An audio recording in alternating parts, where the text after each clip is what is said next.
복잡하고 어려운 뉴스 제가 쉽게 풀어드리겠습니다. 문현진의 뉴스창 시간입니다. 자, 오늘도 굉장히 많은 뉴스들이 쏟아져 나오고 있고요. 뭐 어떤 뉴스를 봐야 할지, 그리고 본다고 했을 때도 어떻게 해석을 해야 될지 많이 어려우시잖아요. 그 부분 제가 도와드리겠습니다. 자, 오늘도 역시 도움이 되신다면 좋아요와 구독, 그리고 알람 설정까지 반드시 부탁드리면서 출발해 보도록 할게요.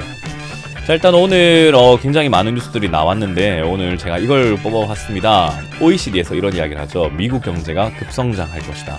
그래서 취약한 세계 경제가 불균형을 이룰 것이다.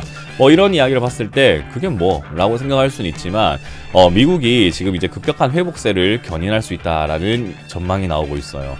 이제 그러다 보니까 미국이 아무래도 독보적으로 성장을 하게 되면은 우리 그런 거 있잖아요. 학교 다닐 때도 전교 1등이 너무 독보적이다 하면은 선생님들의 관심을 다 사로잡아가지고 나머지 학생들은 선생님의 관심을 잘 받지 못하고 보살핌을 받지 못하는 그런 일들이 발생이 되겠죠. 그런 것처럼 미국 경제만 너무 성장하게 되면은 미국 돈에 대한 욕망, 미국 돈을 원하는 사람들, 그런 사람들이 증가할 수 있고요. 미국에 투자하려고 하는 사람들이 증가하다 보니까 다른 증시에선 팔고 나가게 되잖아요. 그래서 이런 여러 가지 불균형이 쏠림 현상이 일어날 수 있다라고 지금은 분석을 해놓고 있는 거예요. 아무래도 역시도 여러분들도 그렇잖아요.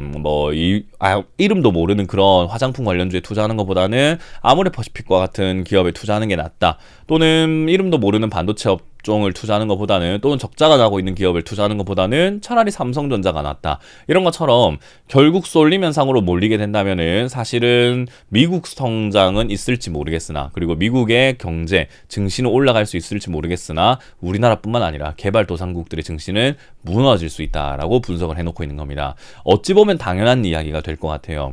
그래서 미국의 경기 부양책이 지금은 나오고 있잖아요. 1조 9천억 달러 정도의 경기 부양책이 서명이 되고 지금은 도장 찍히고 발표까지 했기 때문에 그런 돈들이 풀려 나온다면 미국 경제는 성장할 수 있는데 우리나라는 이제 어떡할 건데에 대한 문제가 남아 있는 것 같습니다.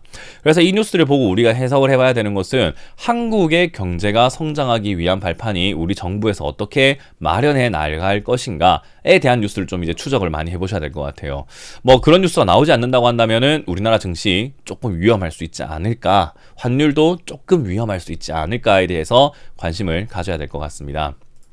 자, 그리고 인플레이션에 대한 지금 이야기들 많이 나오고 있죠. 제가 2020년 말쯤에 이야기해드렸어요. 2021년은 인플레이션과 금리 인상에 주목을 해야 된다.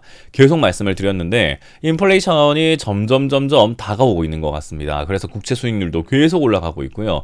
인플레이션이 자꾸 다가오다 보니까 인플레이션 위험을 무시하지 말아야 한다라는 목소리도 서서히 나오고 있어요. 물론 연준은 아직까지 괜찮아. 연준 괜찮아.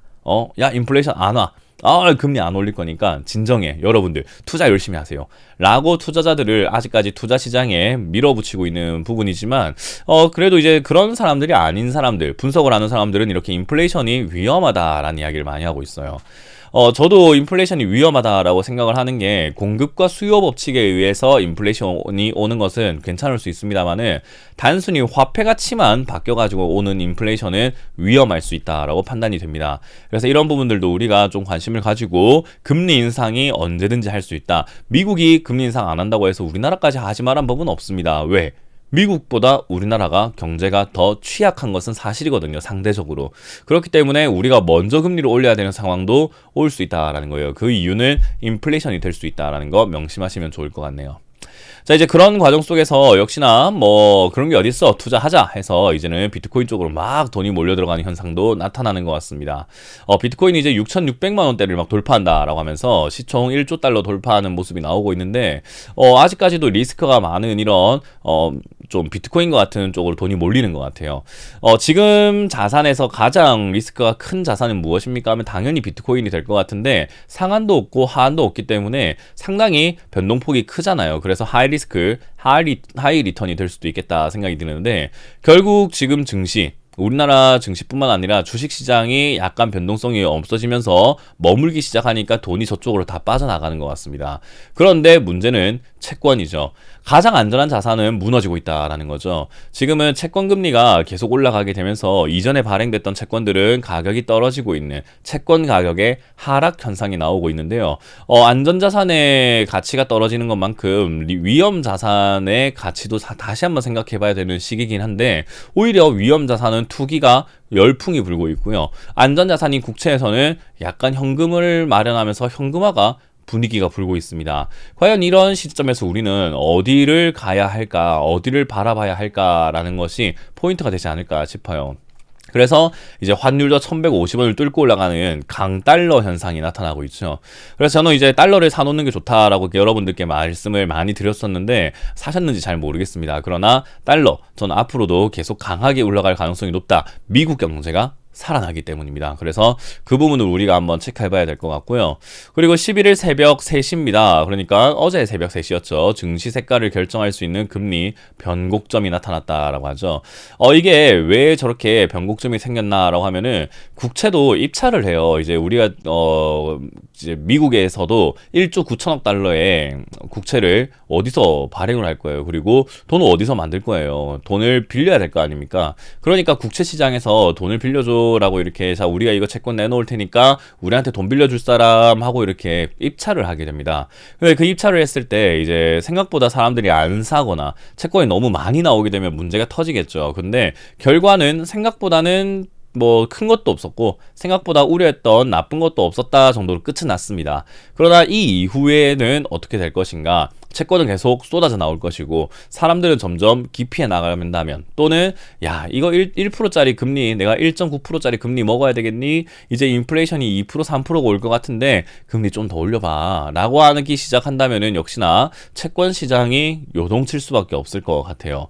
그러면 역시 채권에 대한 부담들이 증시로 번지게 되는데 그렇게 되었을 때는 상승보다는 하락 쪽으로 이어져 나갈 가능성이 높아지게 되겠죠.